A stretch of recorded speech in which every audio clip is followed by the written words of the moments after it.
Hey everybody, what is going on? I am Maximus Rex. Once again, this is Big Baby Reviews, and today we're looking at Image Comics issue 0. One of the great disappointments of my comics collecting history back when I was a kid. Why do I say that? If any of you out there know about this issue, then you probably know what I'm going to be talking about, a little bit at least. If you don't, let me give you a little bit of backstory on Image Comics. So Image Comics was formed in the early 90s by 7 of what were deemed at that point the 7 hottest artists who were working at Marvel Comics, working on all the Spider-Man, X-Men, all the hottest titles there. They kind of just left and created their own characters, kept their creator rights and copyrights on those characters rather than kind of handing them over to the company.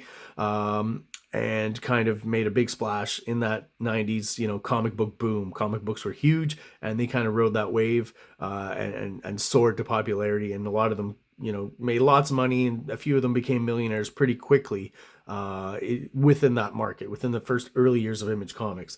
So what they were doing as a promotional tool in Image Comics is that some particular titles had coupons included in them that you could clip out, collect together, and send off to redeem this issue, Image Comics number 0. Now, first of all, I wasn't into cutting up my comics back then, so I don't remember if I actually people would buy like 2 issues and cut up, but eventually what I remember happening is I gave up on getting all the coupons for this issue. At the time, Image Comics had spotty distribution. I don't know if there's like a particular issue I couldn't find, but I gave up on it, and I actually found this issue years later and bought it and went through it. But I'd heard kind of rumors, from the 90s on about kind of the crappy content, or what people were deeming crappy content within this comic. So let's get into it. We'll start with the cover. Kind of a representation of all the Image founders, the 7 original guys. So you have Jim Lee drawing his Wildcats characters here, Mark Silvestri drawing Stryker,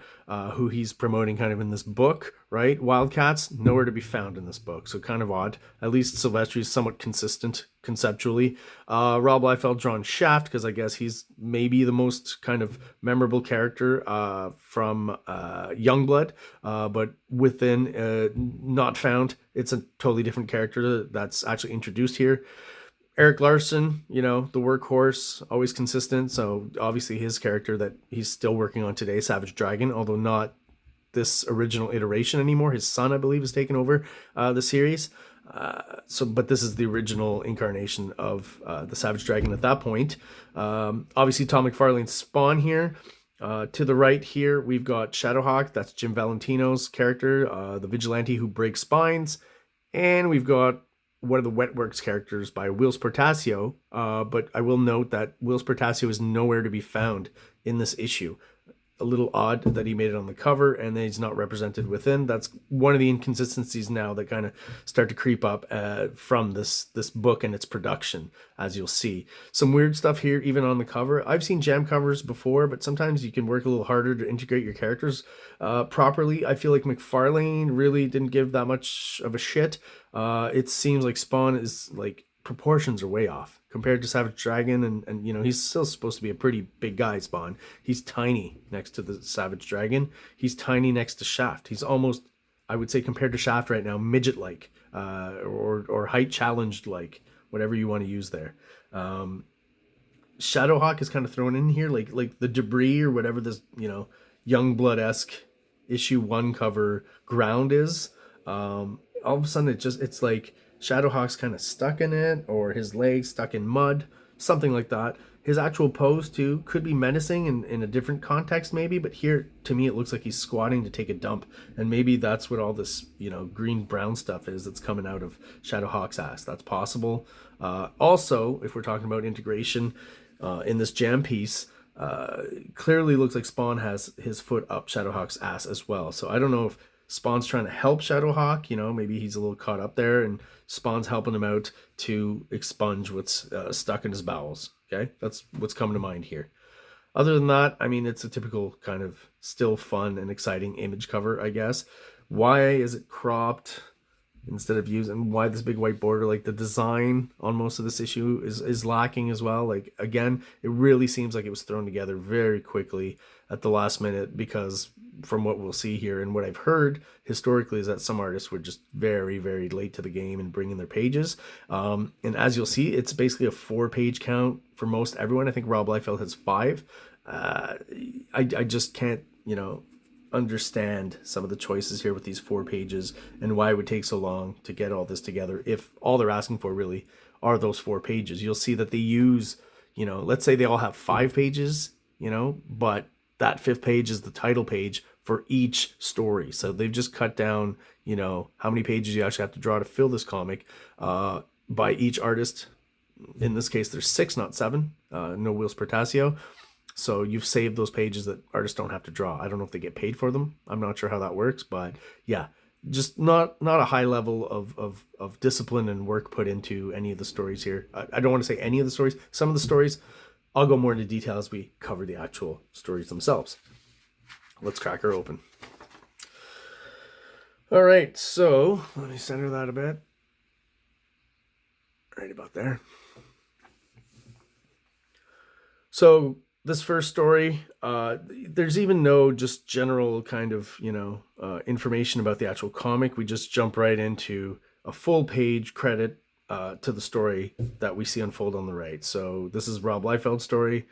Creator, writer, pencils, inks, art T-Bert, colors Kiko Taganashi, lettering Kurt Hathaway. So what this seems like is a typical, superhero training session of some sort, or maybe he's fighting evil robots, but I think it ends up being a training session. And if I'm not mistaken, I think this is the introduction of Troll. This is his first appearance, possibly, or it could be a thing where it was meant to be, but the actual Troll comic came out before this. I'm not quite sure of the timeline, but that seems likely with spotty, distribution early on by Image Comics, not because of distributors, but because of the creators of the comics themselves. So yeah, you get a typical kind of Rob Liefeld action sequence fighting, big kind of generic robots. And we end, of course, with a double page splash that you have to turn. That's kind of a Liefeld staple there for a while. I think he still does that. Not that I'm fully against it or anything. It is kind of annoying to turn the comics around, but, what are you going to do? And then we got these gentlemen here, kind of, mysterious guys that, you don't have to define too much because you don't know where you're going with the next issue. I believe that's kind of what he's going for there. These guys are kind of checking him train, but yeah. So not much substance there. But still a 5-page sequence, I believe. Yeah, 5 pages of actual art. So next we get Image Comics presents Stormwatch. Now we got Jim Lee pencils, Scott Williams inks, Jim Lee Brandon Choi story, Mike Heisler letters, Joe Chiodo colors. I'm not going to comment that much on the colors in this comic. It's kind of, early Image computer generated colors that we've come to expect. Joe Chiodo overall, I think, is maybe a little more subdued in his choices, which kind of work here. As for the actual art, I just feel this was knocked out by Jim Lee really quickly. Some weird kind of proportion angle things going here. Not the best Jim Lee. And what also happens as we turn the page, more weirdness. Not a bad shot here, okay? The thing is, I remember buying Stormwatch, right? So they kind of introduced the characters of Stormwatch here. But this character, like there's, I guess, foreshadowing that they're going to meet or something with Stormwatch. But, I remember buying at least the first few issues and no mention of these guys. So, was there just, again, some weird scheduling between when this was put out and when the issue of Stormwatch maybe introducing this character was supposed to come out? I don't know if this character was ever introduced. Maybe he was, but I had stopped reading Stormwatch by the time this character would have been introduced. And I believe this comic maybe came out way past that with all their deadline issues. No matter, we'll move on. So definitely right away, I'm going to point out that these are, I'm pretty sure, taken from the Homage special. There's like a collector's special they put out, and it's apparently got J. Scott Campbell's first kind of original published art, other than when he won contests in, I think, Nintendo Power magazine.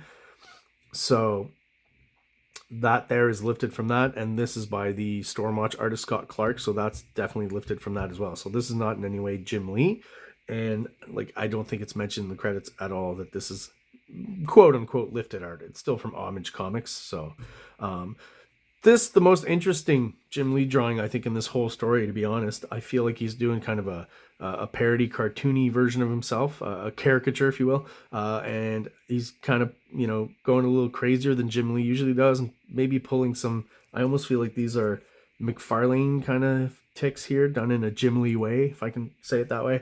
But definitely think he's representing himself here as this newscaster. And the story again is what, 4, 1, 2, 3, and 4 pages, and we're done. And it doesn't really go anywhere.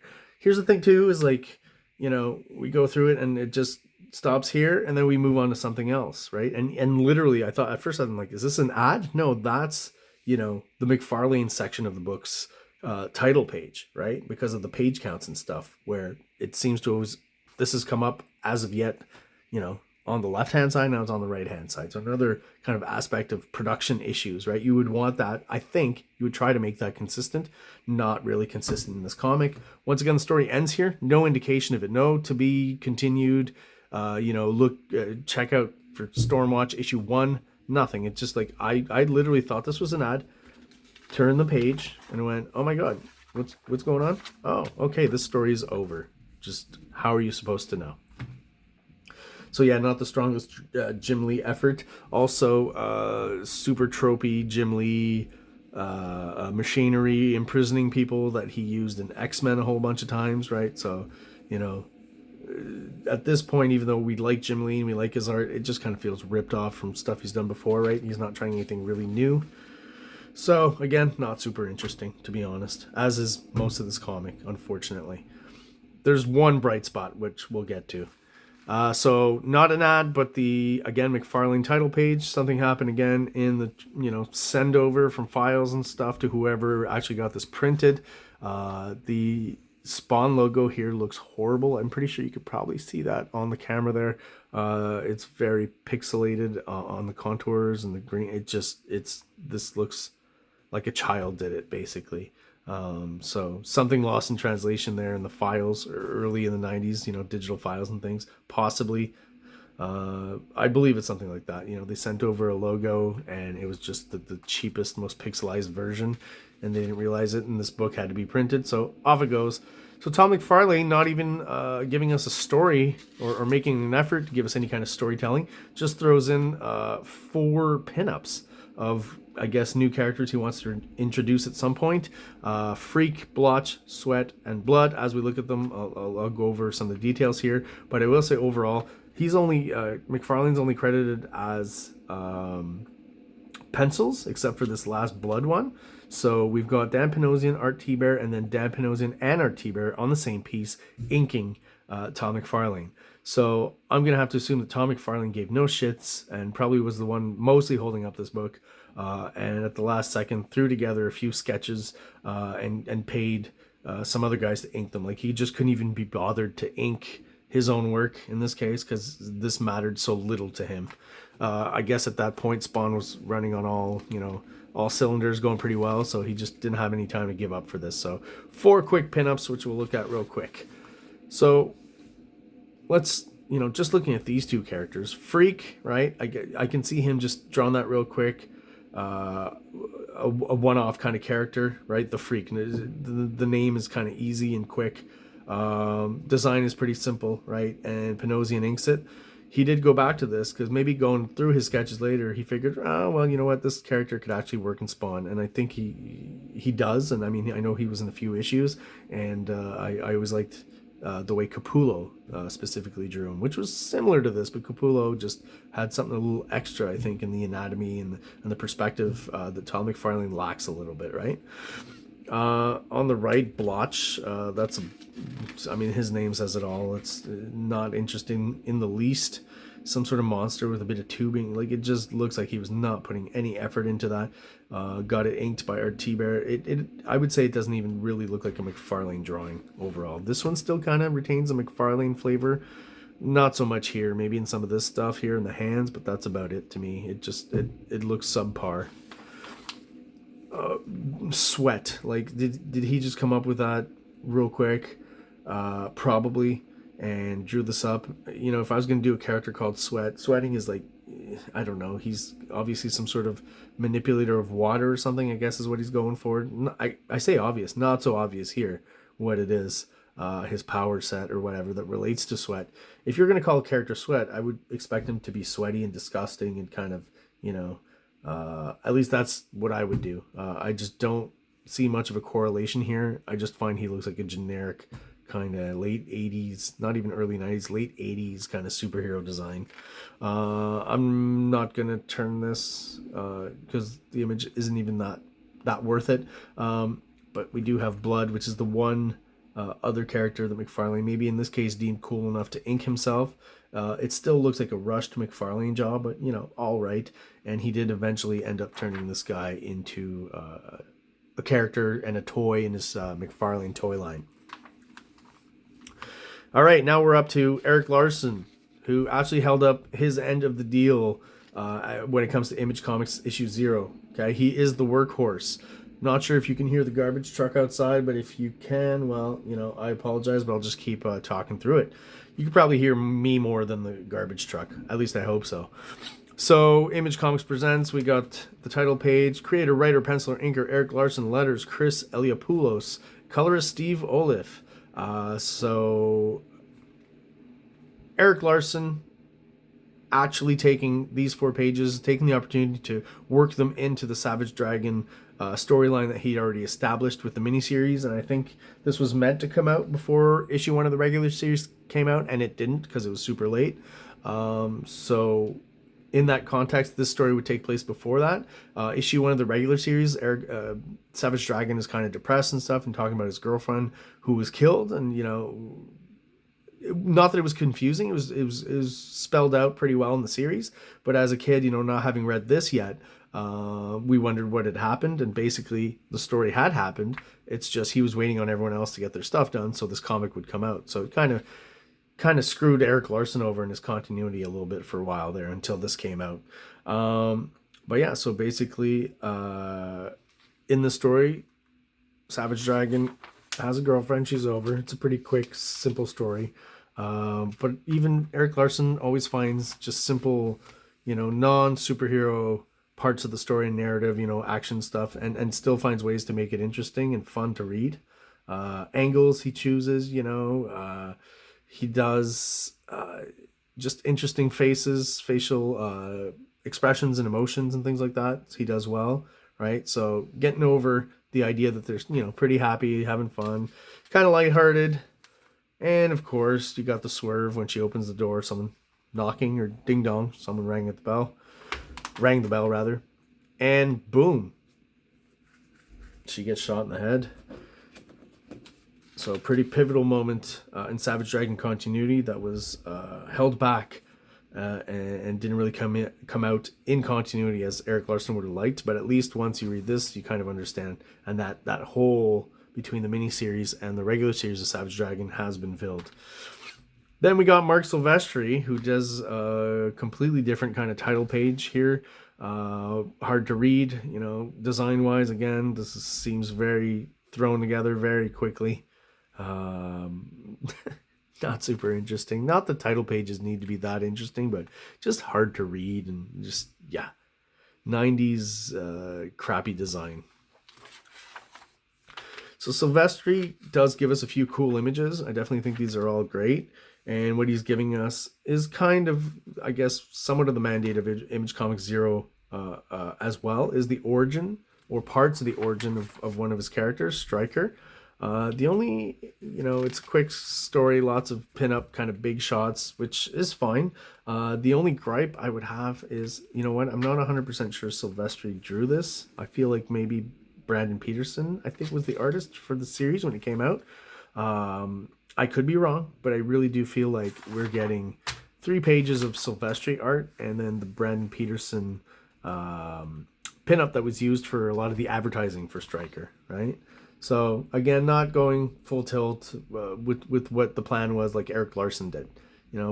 Still finding a way to, what he's trying to do here is market a new book. I don't think Erik Larsen's trying to do that with his story. And last title page, we've got Shadowhawk, written in pencil by Jim Valentino, inked by Christopher Ivey, lettered by Kurt Hathaway. This is kind of interesting just because, You know, this is Christopher Ivey, if I remember, is more of a mainstream guy. I don't remember him inking a lot of Image stuff. Maybe he did for a while. I might be wrong. Anyways, Shadowhawk is the kind of super tropey, obvious vigilante who, you know, fights crime and breaks criminal spines, and that's basically what we're getting here. This is probably, you know, the most kind of overt promo kind of short story to explain what Shadowhawk's all about, right? So, mommy's already been hurt, you arrive too late, all those tropes, early 90s tropes, and here he is, you know, cracking this guy's back. Your justice is swift. Yeah, well, there we go. So we've got a paraplegic criminal and a dead mother and a crying daughter. Yeah, a lot of melodrama in Shadowhawk, if you ever read that series. This is a pretty good representation of Shadowhawk overall. So, this is interesting here, this section, Image Comics. It's kind of a letter from, I guess, the publisher. Yeah, Tony Libido. Let me read this to you. Libido. It's, if you say that fast. Dear Image fans, the book you hold in your hands has one of the lowest print runs to date for Image Comics. As if that's a good thing? I'm not quite sure. This book is part of a cooperative effort between Image, Malibu, American Entertainment, and all our fans. Not quite sure what that exactly means, but okay. I want to say a huge thank you for your patience. So he knows, obviously people have been waiting for this and this book has been extremely late. We are sorry for the delay. I'm sure you will find that this book contains some of our hottest work so far. Absolutely not. I definitely wouldn't agree with that. Thank you all for your support from the beginning and for continuing to believe in us as we continue to be a major player in today's comic market. The best is yet to come in 94 as we take Image to the next level. So I assume this came out in like late 93. Another thing I thought was interesting, I remember this Image special that had this cover. So I guess Image took the opportunity to recycle that, put it here as a promo for Image Comics as a whole, because obviously this comic represents that. I always really liked this Image. The tagline is funny, but I do think I would agree with it at that time. You know, we're not your dad's comics. For sure, Image Comics was not that. They were definitely comics, whether you like them or hate them, they were comics for a new generation, at least in the early 90s. That's changed quite a bit now, I guess. They just, you know, Image now publishes a lot of different genres and different things, which is great.